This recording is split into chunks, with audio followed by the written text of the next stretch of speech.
오늘 하나님께서 우리에게 주시는 말씀은 구약성경 아가서 2장 10절에서 16절의 말씀입니다. 제가 하나님의 말씀을 봉독해 올리겠습니다. 나의 사랑하는 자가 내게 말하여 이르기를 나의 사랑 내 어여쁜 자야 일어나서 함께 가자. 겨울도 지나고 비도 그쳤고 지면에는 꽃이 피고 새가 노래할 때가 이르렀는데 비둘기의 소리가 우리 땅에 들리는구나. 무화과 나무에는 푸른 열매가 익었고 포도나무는 꽃을 피워 향기를 토하는구나. 나의 사랑 나의 어여쁜 자야 일어나서 함께 가자. 바위 틈 낭떠러지 은밀한 곳에 있는 나의 비둘기야, 내가 내 얼굴을 보게 하라. 내 소리를 듣게 하라. 내 소리는 부드럽고 내 얼굴은 아름답구나. 우리를 위하여 여우 곧 포도원을 허는 작은 여우를 잡으라. 우리의 포도원에 꽃이 피었음이라. 내 사랑하는 자는 내게 속하였고 나는 그에게 속하였도다. 그가 백합화 가운데서 양떼를 먹이는구나. 아멘. 목회자로서의 삶을 시작하면서 항상 고민하는 것이 한 가지 있습니다. 바로 교회론에 대한 부분들입니다. 교회론이라고 하니까 굉장히 있어 보입니다. 그래서 일부러 교회론이라고 이야기했습니다. 사실은 어떤 교회가 좋은 교회일까에 대한 고민입니다. 단순히 그저 내가 좋아하는 교회, 내가 원하는 그런 교회가 아니라 정말 이 땅 가운데 하나님이 원하시는 교회는 어떤 교회일까라는 고민이 항상 제 마음속에 있고, 또 어떻게 그러한 교회를 만들어야 될까, 세워야 될까에 대한 고민들이 있다라는 것이죠. 아마 여러분들도 각각 내가 생각하는 이상적인 교회가 있을 것 같습니다. 그런데 성경은요, 또 많은 사람들은요, 우리가 정말 본받아야 할 이상적인 한 삶의 교회의 모습을 성경에 보여주고 있습니다. 바로 예루살렘 초대 교회입니다. 왜 그런지 우리 말씀을 근거로 한번 초대교회의 특징을 먼저 한번 살펴보도록 하겠습니다. 우리 사도행전 2장 43절 말씀입니다. 사람마다 두려워하는데 사도들로 말미암아 기사와 표적이 많이 나타나니 라고 말씀하고 있습니다. 여기서 두려움이라고 하는 것은요, 어떤 공포감을 말하는 것이 아니라요, 일종의 경외감을 이야기하는 것입니다. 와, 저 사람들 어떻게 저렇게 살 수 있지? 와, 어떻게 저런 모습으로 살아낼 수 있지? 라는 그런 일종의 경외감을 이야기한다라는 것이죠.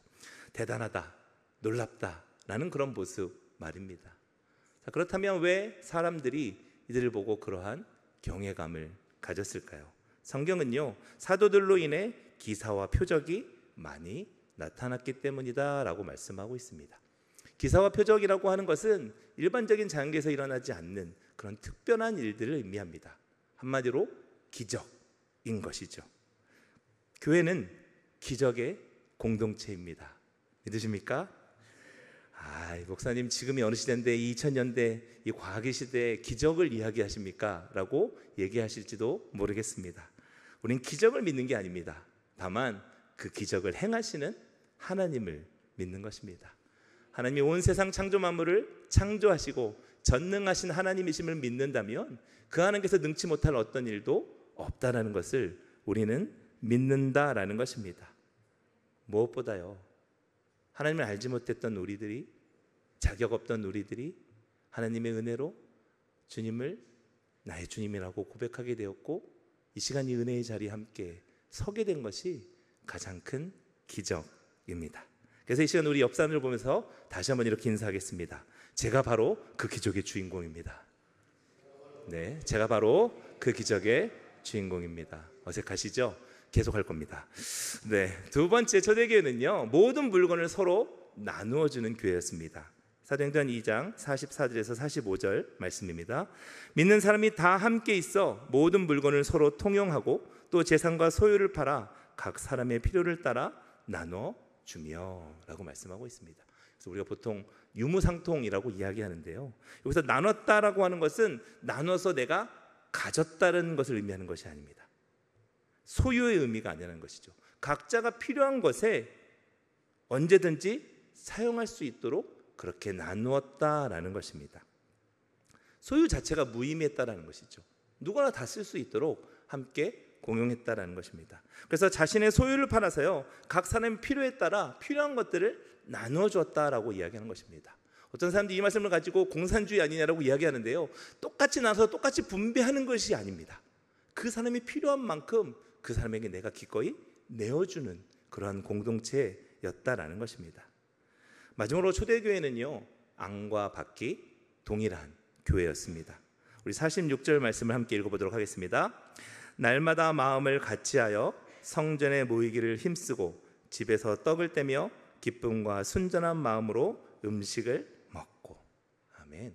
바깥으로는요, 성전에 모이기를 힘썼다라고 말씀하고 있습니다. 날마다 마음을 같이하여 그들이 함께 주님의 그 은혜 자리에 오는 것을 힘썼다라고 이야기하고 있어요. 내적으로는요, 집에 있을 때에도 기쁨과 순전한 마음으로 음식을 먹고 또 하나님을 찬미했다라고 말씀하고 있습니다. 성전의 은혜가 집으로 흘러 들어오는 것입니다. 그리고 집에서의 사모함이 성전으로 이어지는 것이요. 우리가 흔히 자주 쓰는 표현 중에 예배가 삶이 되게, 또 삶이 예배가 되게, 이런 표현들을 많이 쓰지 않습니까? 초대교회가 마치 그러한 교회와 같았다라는 것입니다. 그리고 그렇게 살아낸 초대교회의 결과가 무엇인지 사도행전 2장 47절은 우리에게 이렇게 말씀합니다. 우리 함께 읽도록 하겠습니다. 하나님을 찬미하며 또 온 백성에게 칭송을 받으니 주께서 구원받는 사람을 날마다 더하게 하시니라. 아멘. 믿지 않는 백성들에게는 칭찬과 소망을 주었고요, 또 이로 인해 날마다 구원받는 사람들을 더하게 하셨다라고 말씀하고 있습니다. 그래서 우리는 이 초대교회가 참 이상적인 교회다라고 이야기하는 것이죠. 근데 이런 초대교회라고 해서 문제가 없었을까요? 아니요. 이 초대교회도 많은 문제들이 있었습니다. 바로 뒤에 5장 말씀을 보게 되면요, 우리가 아는 아나니아와 삽비라 사건이 발생하게 됩니다. 자신들의 욕심들 때문에 성령을 속이는 일로 인하여서 심판받는 일들이 그 초대교회 가운데 일어나게 되고요, 6장을 보게 되면 그 과부의 구제 문제가 발생하게 됩니다. 과부들을 구제하기 위해서 여러 가지 구제 활동을 펼쳤는데 히브리파 과부들이 있었고 헬라파 과부들이 있었다는 거예요. 근데 이 구제가 히브리파 과부들에게 집중이 됐다는 것이죠. 그래서 이 헬라파 과부들이 들고 일어나는 원망과 불평이 일어나는 사건들이 동일하게 발생했다는 것입니다. 여느 지금 우리 교회 안에서 발생하는 그 문제들과 크게 다르지 않다라는 것이죠. 왜 하나님께서 샘플로 보여주신 이 초대교회가 이런 문제들이 있는가? 하나님께서 우리에게 말씀하시는 겁니다. 이 땅 가운데 완전한 것은 없다라는 것입니다. 그럼에도 불구하고 우리가 이 예루살렘의 초대교회를 통해 배워야 할 것이 있다면 그것은요, 그들이 함께 모이는 것을 즐거워했다라는 것입니다. 우리 말씀을 좀 보면요, 사도행전 2장 말씀을 보게 되면 그들이 다 한 곳에 모였다라고 말씀합니다. 또 믿는 사람이 다 함께 있었다라고 말씀하고 있고요, 날마다 마음을 같이 했다라고 말씀하고 있습니다. 부족하고 연약한 모임이지만 주님의 이름으로 함께 모이기를 즐거워하는 공동체를 통해서요, 하나님 기뻐하시고 또 그 공동체를 통해서 하나님은 역사하신다라는 것입니다. 세상은 부족한 사람 여럿보다 뛰어난 사람 한 사람이 더 필요하고 더 가치 있다라고 이야기합니다. 그렇게 보면 교회도 탁월한 사람, 뛰어난 사람들이 많이 모이는 것이 좋지 않을까라고 생각할 수 있지만 그렇지 않습니다. 하나님이 보시는 가장 탁월한 사람은요, 그 개인의 능력이 뛰어난 사람이 아니라 함께 일할 준비가 되어 있는 사람이 가장 탁월한 사람입니다. 여러분, 그 훈련된 말 한 마리가 끌 수 있는 최대 힘이 2톤 정도 된다고 합니다. 그러면 말 2마리가 끌 것 같으면 단순 계산해서 4kg 정도 될 것 같잖아요. 근데 실제로 8kg 정도를 끈다고 합니다. 엄청난 차이가 나게 되는 것이죠. 마찬가지로 교회 또한요, 뛰어난 한 사람보다 함께 공동체를 이뤄서 일하는 일들을 통해서 더 많은 일들을 성취할 수 있게 된다는 것이죠.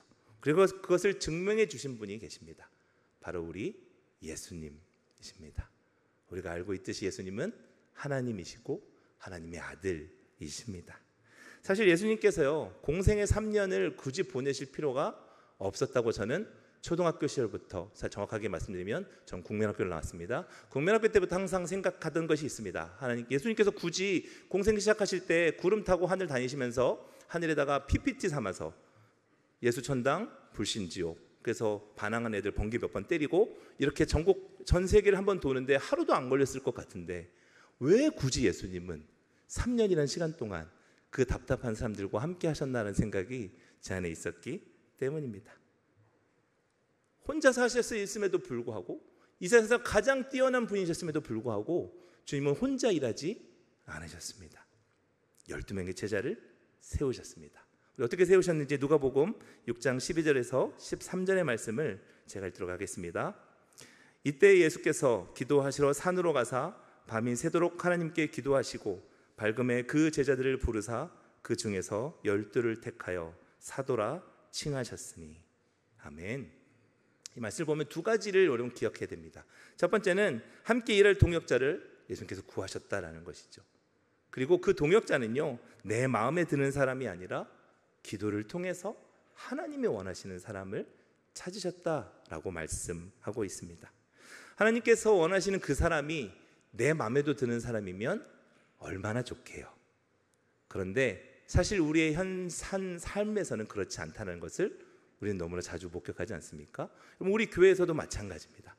어떤 일들이 있을 때, 어떤 행사가 있을 때, 또 어떤 섬김이 있을 때, 나 저 사람이랑 저 집사님이랑 저 권사님이 있으면 너무 좋겠다라는 그런 마음을 갖고 있지만 항상 그분은 다른 조입니다. 그렇죠? 그리고 제발 저분만은 나랑 같은 팀이 아니었으면 하는 마음을 갖고 계신 그분이 어느덧 제 옆에 계시는 것을 우리는 항상 목격한다라는 것이죠. 불편할 수도 있다라는 것입니다. 어색할 수도 있습니다. 그럼에도 불구하고 우리가 하나님의 그 부르심에 순종할 때 하나님이 내가 예측하지 못한 놀라운 일들을 행하시는 것을 또한 우리는 경험하게 된다라는 것입니다. 한번 생각해 보세요, 여러분. 예수님이 선택하시고 그렇게 밤이 맞도록 기도하시면서 선택한 예수님의 12명의 제자들을 한번 생각해 보십시오. 이름도 다 모르는 그 12명의 제자 괜찮나요? 사실 하나님의 아들이신 예수님께서 밤이 새도록 기도하시고 뽑으셨다기에는 전체적으로 다 하자가 있습니다. 세상에 얘가 진짜 내 제자야라고 예수님께서 자랑스럽게 드러낼 만한 그런 세상적으로 뛰어난 사람은 한 명도 없었다라는 것이죠. 이것이 무엇을 의미하는 거겠습니까? 주님은요, 세상에 뭔가 드러내고 자랑할 수 있는 그런 탁월함을 보지 않으신다는 것입니다. 우리 주님의 보시는 그 탁월함은요, 함께 합력해서 선을 이룰 수 있는 그러한 사람들을 보신다라는 것입니다. 그리고 그 예수님께서 오늘 본문을 통해 동일하게 우리를 초청하고 계십니다. 우리 10절 말씀을 같이 한 목소리로 함께 읽도록 하겠습니다. 나의 사랑하는 자가 내게 말하여 이르기를 나의 사랑 내 어여쁜 자야 일어나서 함께 가자. 아멘. 사실 우리들도요, 예수님의 12제자 그렇게 욕하지만 그 12제자보다 뛰어난 거 별로 없습니다. 우리 또한 부족하고 연약한 자들입니다. 하나님께서 우리에게 먼저 찾아오시기 전에 우린 죄인이었고요, 우린 흉악한 악인이었고요, 하나님과 원수된 자였습니다. 그런데 주님께서 먼저 우리에게 찾아오셨습니다. 기꺼이 우리의 죄를 위해서 그 목숨 내어 주셨습니다. 우리의 모든 죄의 문제를 해결해 주셨습니다. 그리고 나서 우리에게 말씀하시는 것입니다. 사랑하는 자야, 나와 함께 가자. 오늘 이 말씀을 묵상하면서 표지에 이 사진을 제가 함께 찾아보았습니다. 나를 향해서 따뜻하게 손 내미시는 그 예수님의 그 손길이요. 아마 여러분들 인생 가운데 한 번 정도 여러분 경험했을 그 순간을 떠올리면서 난 여전히 죄인이고, 난 여전히 못났고, 난 여전히 자격이 없음에도 불구하고 나에게 그 손 내미시는 그 예수님의 그 손길을 함께 묵상하며 나를 사랑한다 말씀하시고 이제 일어나서 나와 함께하자 말씀하시는 그 주님이 계시기에 우리의 모든 죄는 가려졌고 우리의 모든 불의는 하나님으로 인하여 의롭다함을 받게 되었고 무엇보다 하나님의 사랑하는 자녀라 칭함을 받게 되었습니다. 얼마나 감사한 일입니까? 그리고 주님은요, 그러한 나 혼자가 아니라 나와 같은 사람들을 함께 세워주셨습니다. 외롭지 않도록, 넘어져도 서로 격려하며 일어날 수 있도록 또 하나님께서 그 사람들을 우리에게 허락해 주셨습니다. 잠시 옆을 한번 돌아보시겠습니까? 그 사람이 이 사람입니다. 아멘. 그 하나님께서요, 이 파주단 가운데 한소망 이룸교회라고 하는 하나님의 아름다운 가족 공동체를 세워주셨습니다. 한 가족 되게 하셨고, 한 공동체 되게 하셨고, 한 하나님의 나라를 이루어가게 하셨습니다. 특별히 이번 미라클 썸머를 통해서 주신 은혜가 참 큰 것 같습니다. 12명의 태국 단기 선교사들을 위해서 동일한 모든 성도들이 같은 옷을 사입고 같은 주일에 같은 예배를 함께 하나님께 드리는 그 놀라운 은혜의 시간들이 있었습니다. 우리 사랑하는 자녀들 수련회하는 그 자리 가운데, 그 먼 충주 땅 가운데 함께 기꺼이 달려와서 아이들 위해서 함께 기도하고 예배하고 그들을 위해서 울어주며 함께 뜨겁게 예배하는 그 시간들이 우리 안에 있었다라는 것이죠. 그렇게 하나님은요, 우리로 하여금 함께 일어나서 함께 가자라고 우리에게 말씀하신다라는 것입니다. 그런데요, 그러면서 하나님께서, 주님께서 우리에게 주시는 한 가지 경고의 말씀이 있습니다. 우리가 주의해야 할 것이 하나 있다라고 말씀하십니다. 우리 15절 말씀을 함께 읽도록 하겠습니다. 우리를 위하여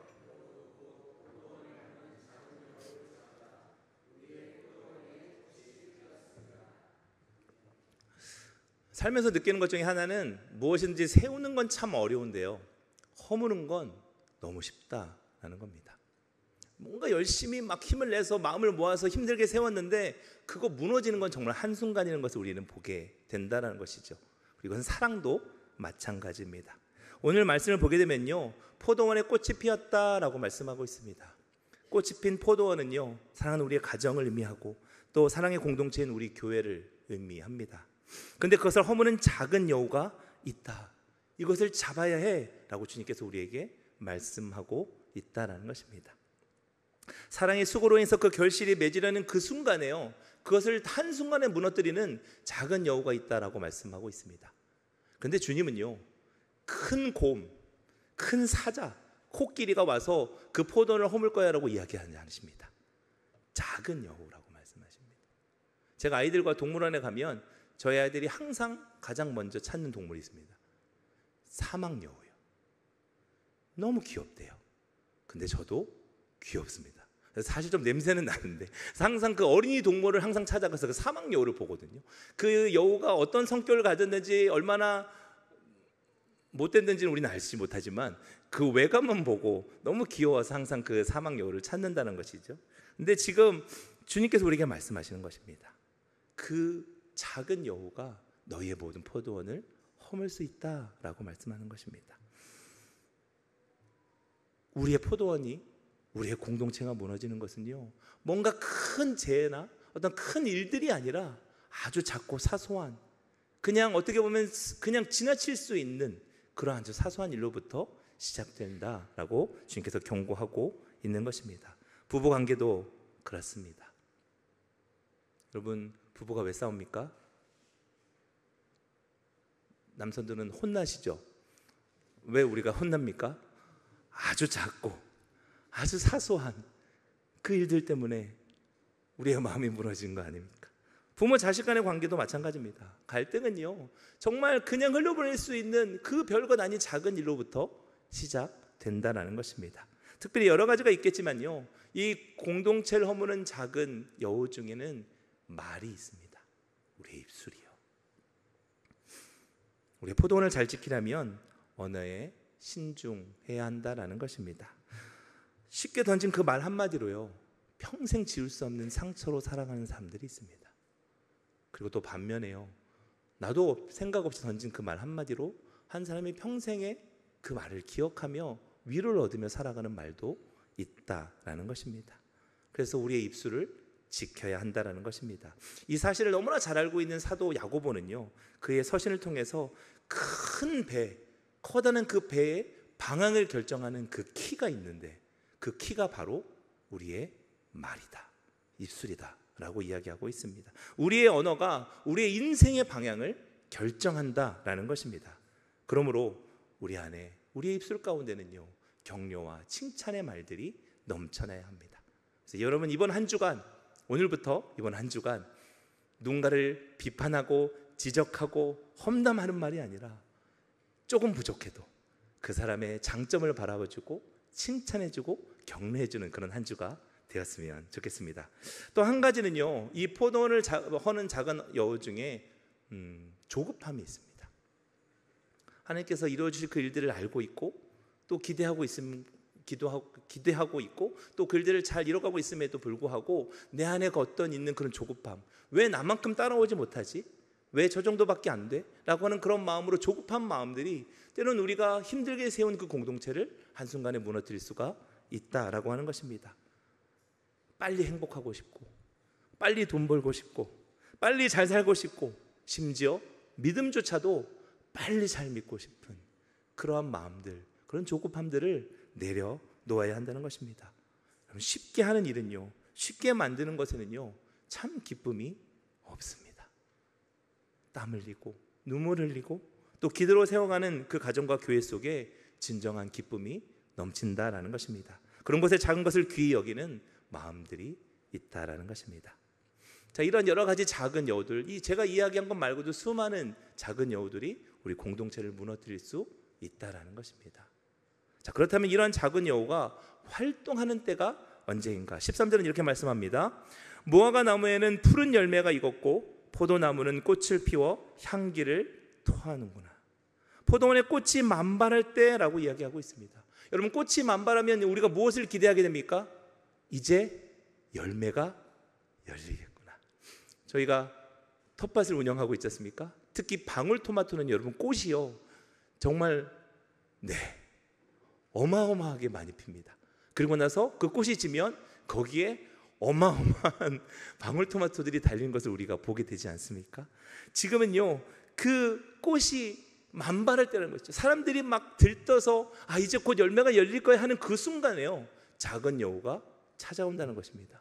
그리고 그 포도원을 다 허물어 버린다라고 우리에게 경고하고 있다라는 것이죠. 사실 사람들이 사랑으로 하나 되는 순간은요, 어려울 때입니다. 어려울 때 서로 격려하게 되죠. 근데 오히려 잘 되고 있다고 생각할 때 우리가 긴장의 끈을 놓게 되면 그 순간 방심할 수 있고 넘어질 수 있다는 것입니다. 이것을 너무나 잘 알고 있는 사도 바울은요, 고린도전서 10장 12절에서 이렇게 말씀합니다. 그런즉 선주로 생각하는 자는 넘어질까 조심하라. 그렇지 않습니까? 여러분, 모세가 언제 넘어졌습니까? 왕이었을 때, 강할 때 넘어졌습니다. 여러분, 다윗이 언제 넘어졌습니까? 그의 왕권이 안정되었을 때, 그가 방심했고 그가 게을렀고 그리고 그 대가가 너무나 컸다는 것을 우리는 너무나 잘 알고 있다는 것입니다. 우리는요, 열매를 맺도록 부르심을 받은 사람들입니다. 꽃이 피었을 때 그 포도원이 흘리면 꽃을 열매를 맺지 못한다라는 것입니다. 열매를 맺기까지 마음을 놓아서는 안 된다는 것입니다. 방심해서는 안 된다는 것입니다. 우리가 미라클 썸머 또 여러 가지 사역들과 또 은혜를 통해서 많은 은혜를 받았지만 거기서 방심하지 말라는 겁니다. 끝까지 너희들의 마음을 세워야 된다라고 이야기하고 있는 것이죠. 하나님은 우리에게 꽃을 피우는 것에 만족한 인생 아니라 풍성한 열매를 맺도록 우리를 부르셨다라는 것입니다. 자, 그렇다면 어떻게 하면 그 작은 여우를 잡을 수 있을까? 사실요, 그 작은 여우가 있다는 것 우리가 너무 잘 알고 있습니다. 그렇죠? 여러분, 우리 자신이 갖고 있는 연약함들을 우리는 너무나 잘 알고 있어요. 말로 실수할 때가 있고 또 나의 어떤 급한 성격 때문에 여러 가지 그러한 부분들로 인해서 내가 이 공동체와 또는 내가 열심히 세웠던 것들이 무너뜨린 것을 잘 알고 있습니다. 근데 문제는요, 그게 잘 안 된다는 거죠. 제어가 되지 않는다는 것입니다. 그래서 주님께서 우리에게 오늘 마지막 말씀을 통해서 이렇게 말씀하고 있습니다. 16절 말씀 우리 함께 같이 읽도록 하겠습니다. 내 사랑하는 자는 내게 속하였고 나는 그에게 속하였도다. 그가 백합화 가운데서 양떼를 먹이는구나. 아멘. 주님은요, 주님 안에 거하기를 원하십니다. 그리고 주님과 연합한 자만이 열매를 맺을 수 있습니다. 제가 이 말씀을 보면서 동일하게 생각난 말씀이 요한복음 15장 5절 말씀입니다. 제가 읽도록 하겠습니다. 나는 포도나무요, 너희는 가지라. 그가 내 안에, 내가 그 안에 거하면 사람이 열매를 많이 맺나니 나를 떠나서는 너희가 아무것도 할 수 없음이라. 아멘. 그렇죠. 우리가 열매 맺는 방법은 한 가지입니다. 주님 안에 거하는 것. 주님의 그 사랑 안에 거하는 거예요. 여러분, 죄를 짓지 않으려고 발버둥 치는 게 결코 이롭지 않습니다. 주님이 우리에게 원하시는 방법은요, 선을 행하는 겁니다. 하나님의 뜻을 행하는 겁니다. 그래서 사도 바울도요, 내 안에 그 훌륭한 사도 바울도요, 자신이 한탄하면서 이야기합니다. 내 안에 성령의 소욕이 있고 육신의 소욕이 있다. 이 둘이 매일 그 안에서 싸운다는 거예요. 근데 사도 바울의 결론이 뭐냐면요, 나는 성령의 소욕을 선택하겠다라고 말씀하는 거죠. 우리가 하나님의 것들을 생각하면요, 하나님의 일들을 생각하면요, 우리가 주님 안에 거하게 되면요, 이 모든 문제가 다 해결된다는 것입니다. 그 작은 욕을 잡으려고 내 성격을 바꾸고 어떻게든 그 악을, 내 안에 있는 부족함을 어떻게든 해결하려고 노력하는 것보다 네가 정말 주님 안에 거하면, 주님의 그 온전한 사랑 안에 거하면 그 열매를 맺을 수 있어 라고 주님께서 우리에게 말씀해 주고 계신 것입니다. 저와 여러분들이 사실 이렇게까지 변할 수 있었던 것도, 또 새롭게 되려고 노력할 수 있는 이유도요, 주님께서 먼저 우리에게 찾아와 주시고 주님께서 먼저 우리를 품어주셨기 때문입니다. 주님 안에 거하기 때문입니다. 그리고 이제 우리가 그 사랑으로 인해 우리에게 맡겨진 서로를 품고 사랑하며 살아가라 라고 오늘 우리 주님께서 우리에게 말씀하는 것입니다. 그러면 오늘 일어나 함께 가자 부르시는 그 주님의 음성에 우리가 반응해야 될 것은 단 한 가지입니다. 무엇이죠? 주님 안에 거하는 것. 주님의 그 사랑 안에 거하는 것입니다. 그러면 언제든 어느 곳이든 우리는 일어나서 주님의 그 손을 잡고 함께 갈 수 있는 것입니다. 사랑의 포도원은요, 어느 뛰어난 한 사람으로 결코 세워지는 것이 아닙니다. 함께 가꿔야 합니다. 그것이 헌신이고 그것이 충성입니다. 하나님께서 우리에게 허락하신 서로에게요, 서로 발을 맞추어 주어야 합니다. 내 발걸음에 따라오지 못하는 것을 보며 빨리 재촉하며 조급해하며 날 따라와라고 이야기하지 말고요, 서로의 발걸음의 방향과 그 속도를 민감하게 살피고 그에게 맞춰주는 것입니다. 우리 예수님의 사랑이 귀한 이유가 무엇입니까? 예수님은 항상 우리의 속도와 우리의 발걸음에 맞춰주시는 분이십니다. 또한 우리는 하나님께서 맡기신 그 사랑의 포도원을 함께 가꾸기 위해 우리 안에 있는 작은 여우들을 잡아야 합니다. 어떻게 잡을 수 있죠? 한 가지입니다. 주님의 안에 거하는 것을 통해서. 그럴 때 우리는 열매 맺는 공동체로, 또 사랑을 이루는 교회로 세워질 것입니다. 그렇게 함께 주님의 손을 잡고, 또 우리에게 맡겨진 사랑하는 형제 자매의 손을 잡고 사랑으로 함께 일어서는 공동체, 사랑하는 우리 한소망 이름교회 되기를 주님의 이름으로 축복합니다. 기도하겠습니다.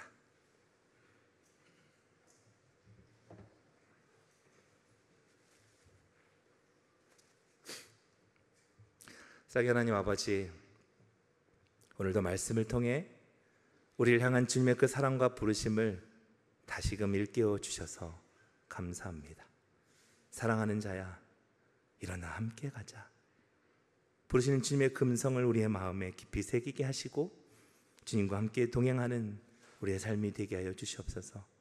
우리의 공동체 안에 숨어있는 작은 여우들을 주님의 그 빛으로 드러내 주시고, 작은 말과 조급한 마음, 상처 주는 언어와 무관심을 회개하게 하시며 더욱 서로를 격려하고 칭찬하고 사랑함으로 주님의 포도원을 아름답게 가꾸는 지혜를 우리에게 허락하여 주옵소서. 무엇보다 언제나 우리가 주님 안에, 주님의 그 사랑 안에 거함으로, 주님의 그 사랑 안에 깊이 뿌리 내림으로 열매 맺는 삶을 살아내게 하여 주시옵소서. 이 땅에 한소망 이름교회를 세워주시고 이 땅 가운데 주님의 사랑과 진리를 드러내게 하신 하나님의 뜻을 우리가 깊이 붙잡습니다. 우리를 한 가족으로 부르신 주님의 그 뜻 안에서 한 마음 한 뜻으로 일어나 함께 가는 교회 되게 해주시고 서로 다른 속도와 또 발맞춤을 존중하며 걸어가는 공동체 되게 하여 주시옵소서. 감사드리며 살아계신 우리 구주 예수 그리스도의 이름으로 기도드립니다. 아멘.